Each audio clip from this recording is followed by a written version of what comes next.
All right, folks, how you doing? Welcome back. So this is The Biggest Secret, Robert the Bruce. Something a little bit different this time. This is all from David Icke's perspective, of course. Under Section 107 of the Copyright Act 1976, allowance is made for fair use, yada, yada, yada. So the House of Hesse. The founders of the European royal houses were Rupert, the Count of Nassau, and Christian, Count of Oldenburg. Both lived in the 11th and 12th centuries. From Rupert came the Hesse Darmstadt and Hesse castle lines, the Dukes of Luxembourg, the Battenbergs or Mountbattens, the Prince of Orange and Nassau, and the Kings of the Netherlands. The House of Windsor. So from Christian came the Kings of Denmark and Norway, the Schleswig-Holstein line, and the Hanovers, who became Kings of England. It was from the Hanovers that the present House of Windsor is derived.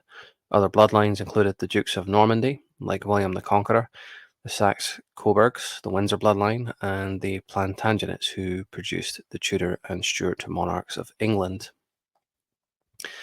The St. Clairs, so the Scottish nobility and the ruling aristocratic families like the St. Clairs, the Bruces, and others are black nobility, Aryans from the ancient world. They fight amongst themselves for power. They are Anunnaki-Reptilian in positions of royal, religious, and political power. Interesting motto for the St. Clairs: commit thy work to God, which is rather similar to the Fraser motto, and I've covered that before. And the Fraser motto is all my hope is in God. Just something I picked up on. The Cavendish family. So the Cavendish family crest is a reptile and a snake. Kathleen, the sister of President Kennedy, married the heir to the Devonshire fortune when he died, during World War II, and she had claim to the Devonshire estates. She died in a plane crash. The Kennedys go back to the ancient Irish kings. William of Orange. The arrival of William of Orange was supported by the aristocracy of Scotland.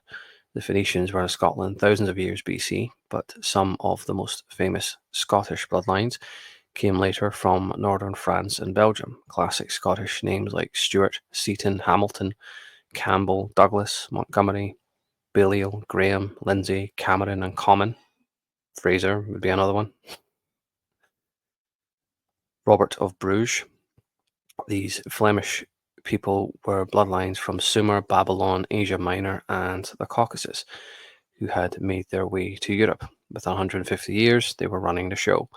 Robert the Bruce came from Robert of Bruges. The battles between the Scots and the English were battles between different branches of the same elite.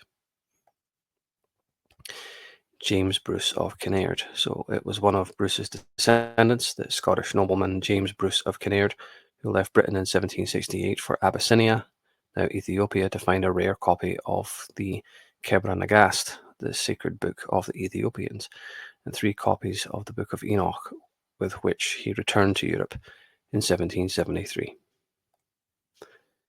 Bloodlines. So the choice of Scotland was obvious for many reasons.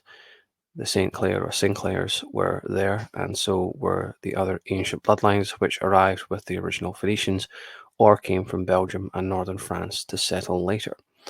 Robert the Bruce was at war with another branch of the Aryans, the English, for control of Scotland, and he was excommunicated by the Pope. So it's interesting to compare and contrast this with what you're getting in when Scotland was Jewish. This is why I say it's important to look at multiple different sources to get the complete picture. There's obvious differences between The Biggest Secret and when Scotland was Jewish, and there's obvious similarities.